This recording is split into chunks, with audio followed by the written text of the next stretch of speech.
Ma grand-mère est passionnée d'histoire. Après une horrible journée à l'école, elle décide de me raconter l'histoire de la princesse la plus courageuse d'Afrique. Je m'appelle Fanta. Oui, comme la boisson, inutile de se moquer. J'ai passé la pire première journée d'école au monde. À peine rentrée, ma mère ose me demander « Alors Fanta, j'espère que ta rentrée s'est bien passée ?»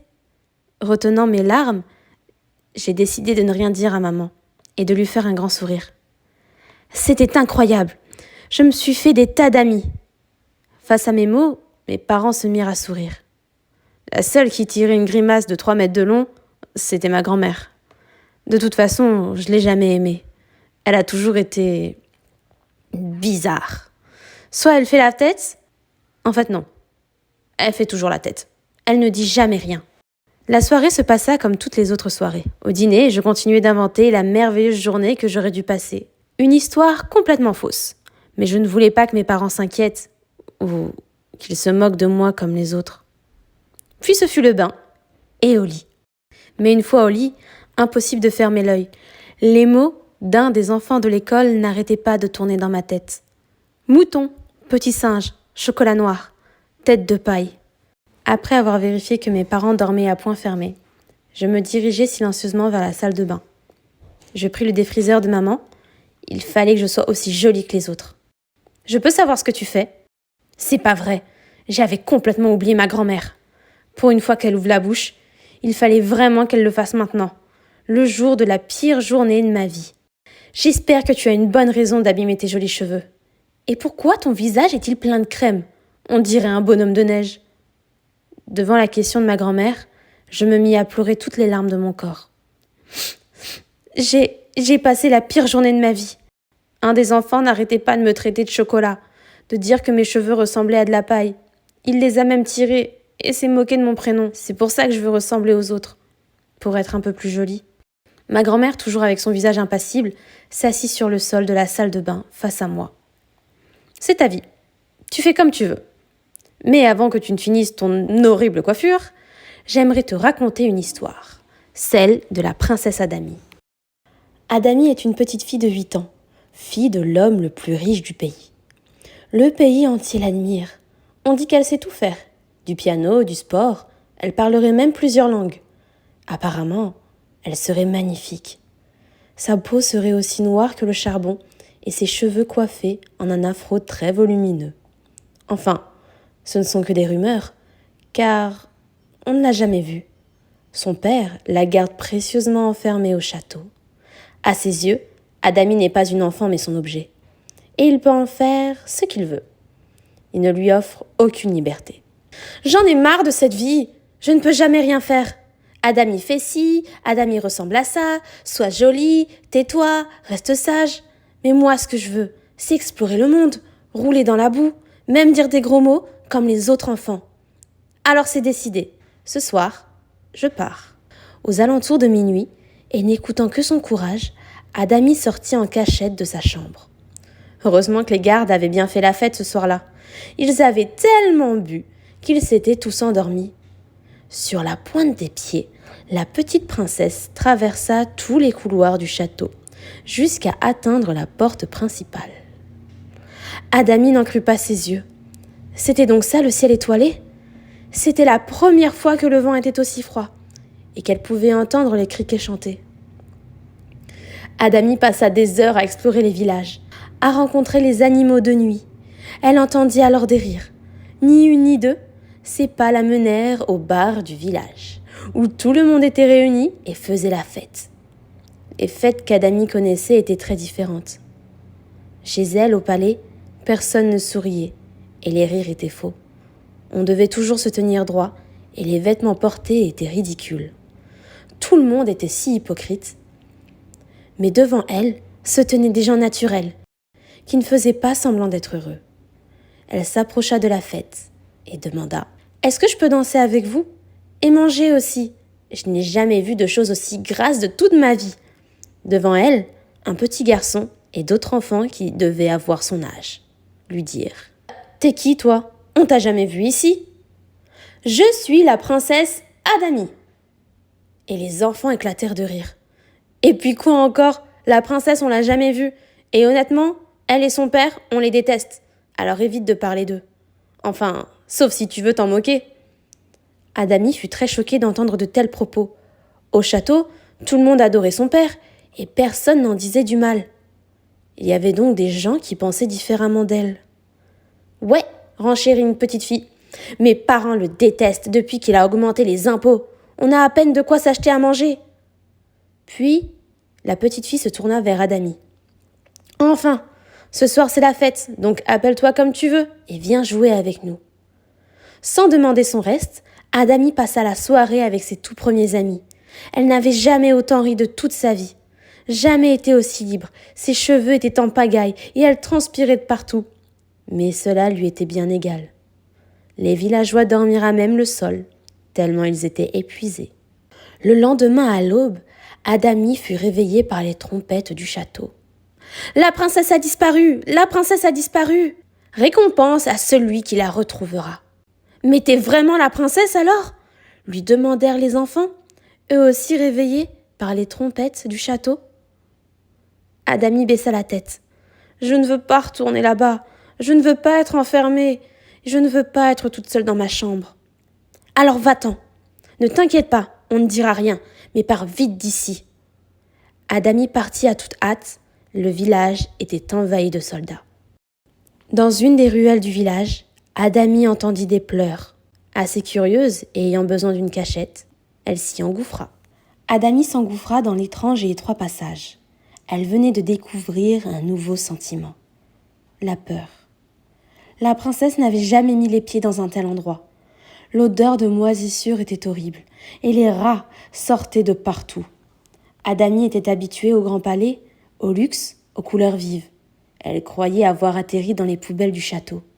À la fin du passage, Adami vit plusieurs corps au sol, avec des couvertures de fortune pour se protéger du froid de l'endroit. Des gens maigres, des gens sales. La princesse eut l'horrible envie de vomir. « Eh bien, d'où tu sors, toi ?» Une dame très maigre s'adressa à elle. Elle avait plein de boutons sur le visage. Adami n'avait jamais vu quelque chose d'aussi laid. « Vous allez me manger ?» demanda-t-elle. « Je rêve de tarte aux pommes, pas de petite fille aux cheveux mal coiffés. Ici, personne ne te mangera. Tu n'es pas d'ici, ça se voit, et je ne te conseille pas d'y rester. Mais je te présente le pays des oubliés. » Adami demanda plus d'explications, car ce qu'elle voyait était encore plus différent de la fête qu'elle avait passée avec les villageois. « Nous vivons ici car personne n'a voulu de nous au village. Trop malades, trop pauvres, trop moches. On n'a pas eu la chance d'apprendre à lire, alors on reste ici et on survit comme on peut. »« C'est étrange, » dit Adami. « Les gens du château rejettent les gens du village, qui eux-mêmes rejettent les gens d'en bas. Le monde des adultes est sale, petite fille. Tout le monde rejette tout le monde. Nous aimerions aussi vivre en haut, mais cela n'arrivera pas. Tu as l'air bien curieuse. Alors avant que tu ne partes, laisse-moi te présenter mes amis. » Mais quelques heures plus tard, on entendit une voix. « Je la vois, je la vois! Attrapez-la, attrapez la princesse !» Une voix grave retentit derrière Adami. Les gardes venaient de la retrouver. « Pitié, pitié, protégez-moi! Je ne veux pas retourner au château. » Les pauvres n'en crurent pas leurs oreilles. C'était la princesse Adami. « Bon, cache-toi derrière moi, » lui répondit la drôle de dame. « Nous allons te protéger. » Mais pif, paf, pouf, les gardes et leurs armes ne laissèrent aucune chance aux habitants. Même la dame qui protégeait Adami reçut un horrible coup au visage. Les gardes attrapèrent la petite princesse, qui hurla qu'on l'aide. Une fois les gardes partis, la drôle de dame et les autres habitants du dessous du village se relevèrent. « Pauvre enfant, nous n'avons rien pu faire. Que va-t-il lui arriver ?» dit un homme au nez cassé par les gardes. « Rien !» hurla la drôle de dame. « J'en ai assez de me faire humilier par des gens plus riches que nous. Pauvre ou pas, nous allons chercher cette gamine. » Ils sortirent alors tous et arrivèrent au village où tout le monde avait vu la petite princesse se faire emmener au château. De retour au château, le roi emmena la princesse dans la salle du trône où tous les nobles pouvaient la voir. « Mais regardez-la, on dirait un animal, et puis ses cheveux ils ne sont même pas coiffés. Apparemment, on l'aurait retrouvée au milieu des pauvres. Pauvre enfant, ils ont dû lui faire du mal. » Adami hurla. Ils ont été gentils avec moi, et c'est moi qui ai choisi de partir. Je préfère dormir avec les cochons que de vous laisser choisir pour mon futur. Adami, hurla le roi. Depuis quand est-ce que tu parles de la sorte? Tout le monde se moque de toi. Arrête avec tes bêtises de liberté. Si tu m'écoutes, alors je ferai de toi ce que je veux, et tu redeviendras la princesse que tout le monde aime. Pas question. Je ne veux pas que les gens m'aiment parce que je suis fausse. Je veux qu'ils m'aiment pour moi et pour mes défauts. Si tu m'aimais vraiment, tu me laisserais être libre, courir, crier, sauter comme les autres enfants. Mais tout ce qui compte pour toi, c'est le regard des autres. Moquez-vous de moi si ça vous amuse. Je ferai tout pour repartir et explorer le monde et retrouver mes amis du village. Dans ce cas, répondit son père, si tu refuses de m'écouter, je me ferai un plaisir d'éliminer ceux que tu aimes un par un. Adami savait de quoi son père était capable. Elle savait très bien que son père l'aimait, mais elle le savait aussi sans cœur, et cruelle, avec ceux qui ne lui obéissaient pas. Adami baissa la tête. D'accord, je t'obéirai. Merveilleux, s'en réjouit le père. Lavez-la, et ne la laissez surtout pas sortir de sa chambre. En dehors du château, pauvres et gens du village se rencontrèrent pour la première fois. Après l'étonnement et le choc de cette rencontre, ils réfléchirent tous à un moyen de sauver Adami. Bon, il faut la sauver. Oui, sortons-la de cette horrible prison. Mais comment?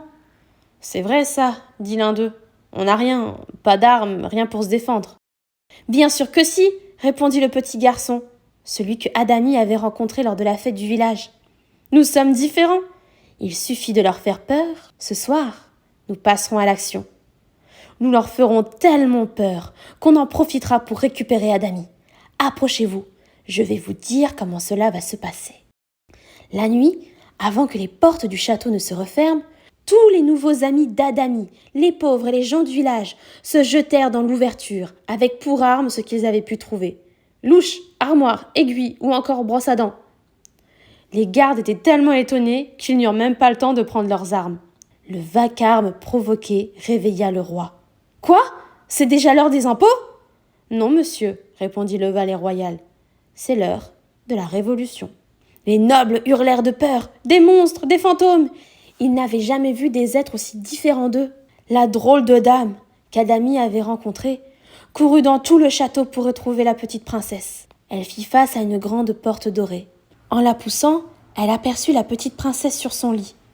Lorsqu'Adami la vit, elle lui sauta dans les bras. « Bah, qu'est-ce que vous faites ici ? Et puis c'est quoi tout ce bruit, on dirait qu'on se fait attaquer. »« Nous sommes venus te chercher, petite princesse. Allez, partons d'ici. » Le château était en bazar, et les nobles étaient entourés par des villageois et des pauvres en colère. « On en a marre des riches. Nous aussi on veut manger des saucisses, » hurla un villageois. « Et nous aussi nous voulons de grandes maisons, » hurla un pauvre. « Eh bien nous voudrions que vous appreniez les bonnes manières, bande de sauvages, » hurlèrent les riches. Et tous se mirent à se disputer, à se reprocher leurs différences. Les pauvres contre les villageois, les riches contre les pauvres, etc., etc. Adami en eut plus qu'assez. La princesse hurla pour se faire entendre. « Non mais c'est pas bientôt fini? Vous êtes vraiment ridicules. Vous vous plaignez tous de ce que l'autre a ou n'a pas. Pourtant, vous vous ressemblez tous. Garde Sylvie, tu adores les combats d'épée. » « Et comment ?» s'exclama cette dernière. « Eh bien, laisse-moi te présenter Armand. Il vit depuis des années sous le village. Mais avant, c'était un grand bandit, et son corps est plein de coups d'épée. »« Ah, qu'il dis-tu » répondit Armand en enlevant sa chemise. « Laissez-moi vous présenter le sabre du Maroc. Bon, j'avais essayé de voler un chameau là-bas, mais le paysan ne s'est clairement pas laissé faire. »« Incroyable !» s'en réjouit Sylvie. Adami continua. « Et toi, villageois de chêne, tu aimes les voyages ? » ?»« Oh oui. Eh bien, laisse-moi te présenter la comtesse Adélaïde. Elle collectionne les assiettes. »« Oh, ça c'est vrai, répondit Adélaïde. Ma dernière acquisition ? Une assiette du Brésil qui a plus de 600 ans. Vous voudriez la voir peut-être ? Et comment ? Et je vous montrerai pour ma part ma collection de couverts du Népal. » Tous ces objets montrent qu'on peut découvrir des points communs tout en oubliant les différences. La princesse se tourna vers son père. « Tu vois, papa, nous sommes tous pareils. Il n'y a pas de mal à être naturel et à apprendre des autres. » Le roi lui répondit étonné. « Mais enfin, Adami, je voulais que tu nous ressembles, parce que je t'aime. » « C'est vrai, dirent les nobles, Nous aussi, nous t'aimons, petite princesse. Le monde extérieur est tellement effrayant pour nous. Nous voulions te protéger, c'est tout. Pareil pour nous, répondit le petit garçon. On voulait que tu restes jouer avec nous pour toujours, plutôt que d'être enfermé au château. La drôle de dame prit alors la parole. Mais au final, nous ne t'avons même pas demandé ce que toi tu voulais, Adami. Comment vois-tu ta vie? Le lendemain, les portes du palais furent grandes ouvertes. Le village était en fête. Les gens qui vivaient sous le village étaient sortis s'amuser. On leur avait même offert de nouveaux vêtements. Une grande fête eut lieu, celle de la différence. Car c'était cela le rêve d'Adami, de voir les gens vivre comme ils l'entendaient, avec leurs différences. Toujours dans le respect et avec de vrais amis autour d'eux. En tout cas, ce qui est sûr, dit le roi, c'est que nous avons tous le même point commun. Lequel, répondit la princesse. Et tout le monde répondit d'une seule voix. Eh bien, princesse, nous t'aimons. Eh oui, dit le roi, mais cette fois, je t'aimerai en te laissant le choix.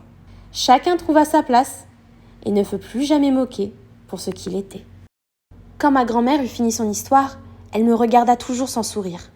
Voilà, maintenant, au lit. Attends, c'est tout? Y a pas de suite? Mais que va faire Adami dans le futur?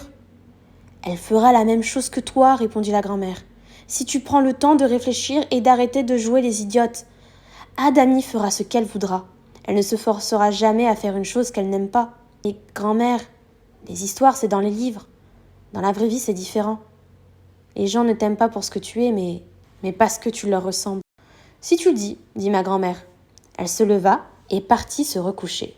Alors que moi, je restais plantée là, devant mon miroir, à contempler mes cheveux qui ne ressemblaient plus à rien, et mon mauvais maquillage de clown. Le lendemain, ma mère rentra dans ma chambre pour me réveiller. « Allez, Fanta !»« Allez, petite marmotte, c'est l'heure d'aller à l'école. » Mais en soulevant les couvertures de mon lit, elle ne trouva personne. Mon père se mit alors à fouiller toute la maison, jusqu'au moment où la pièce qui n'avait pas encore été fouillée fut celle de ma grand-mère. Bon, mon père avait aussi peur de sa mère que moi des araignées. « Vas-y, tu peux le faire, chérie. Fais ça pour notre fille, » l'encouragea ma mère. Il ouvrit la porte. « Non, mais c'est quoi ce bazar ?» hurla mon père. Devant lui, une chambre pleine de masques pour les cheveux, de brosses, d'élastiques et autres instruments de torture capillaire. En face d'eux, ma grand-mère venait tout juste de finir de me coiffer. Je lui avais demandé de me rendre mes jolis cheveux. « Non, mais c'est quoi cette chambre ? J'espère, Adami, que tu as une bonne excuse pour... » Mais ma grand-mère l'interrompit. « Oh oui, elle en a une. Par contre, j'espère que toi, tu en as une. Qui t'a permis d'entrer dans ma chambre sans frapper ? » Mais maman, se fit tout petit mon père. « Mais rien du tout, » le gronda ma grand-mère. « Dépêche-toi de nettoyer tout ce désordre avant que je ne m'énerve. Et puis va te brosser les dents. On dirait qu'un chacal a dormi dans ta bouche. »« Oui, maman. » Puis son regard se tourna vers ma mère. Moi je vais emmener la petite à l'école. Ni une ni deux, et de peur de se faire crier dessus, ma mère me prit par la main. Une fois à l'école, je pris mon courage à deux mains. Aujourd'hui, j'allais remettre cet enfant à sa place. « Non, arrêtez, rendez-les-moi » Mais à peine arrivée, j'entendis des cris. C'étaient les cris d'un tout nouvel élève, venu tout droit du Japon. « Alors le chinois, on a mangé des sushis hier soir et tu ne m'en as même pas ramené. » C'était la voix du petit garçon qui m'avait harcelée hier. « Rends-moi mes lunettes, rends-moi les lunettes. Et puis, je suis japonais, pas chinois. » Ni une ni deux, je me jetai sur cet idiot qui avait osé m'embêter hier et je me mis à le rouer de coups et d'insultes devant l'incompréhension du reste de la cour de l'école, comme si c'était anormal de se défendre. Cela dura jusqu'à ce que le maître intervienne. « Mais vous êtes dingue! Séparez-vous! Expliquez-vous !» L'idiot prit la parole en premier. « C'est une folle! Elle m'a attaqué! » « Oui, c'est parce qu'il a passé la journée d'hier à se moquer de mes cheveux, de ma couleur de peau, de mon prénom, et aujourd'hui, il s'en prend à quelqu'un d'autre. » « Oui, répondit en larmes le nouvel élève. Il a cassé mes lunettes et il s'est moqué de mes yeux. Nous aussi, il s'est moqué de nous. D'autres voix s'élevèrent alors. Trop gros, trop boutonneux, handicapé, avec une couleur de cheveux différente. Il avait fait tellement de victimes. « Et alors ?» répondit l'idiot. « Si déjà ils viennent dans notre pays, ils peuvent... » Mais avant qu'il ne finisse sa phrase, le maître lui tira l'oreille. « Je ne veux pas entendre ce genre de discours. Nous vivons dans un pays qui nous donne la chance d'être différents. Ce que tu dois regarder en premier chez une personne, ce sont ses qualités. Et d'après ce que j'ai entendu, les tiennes sont les pires de l'école. » Ni une ni deux, le maître l'emmena à l'intérieur de l'école. Direction le bureau de la directrice. Les jours suivants, on ne le vit plus du tout. Il a sûrement dû être renvoyé de l'école, puisque sa famille elle-même était partie du village. En réalité, les bêtises de l'idiot s'étaient répandues, à tel point que tous les parents avaient fini par sonner chez ses parents. Mais moi, je m'en fiche. Parce que depuis ce jour, mon école est devenue la meilleure au monde, et tous mes amis viennent d'ailleurs. PS, les grands-mères sont les plus cools du monde, surtout la mienne.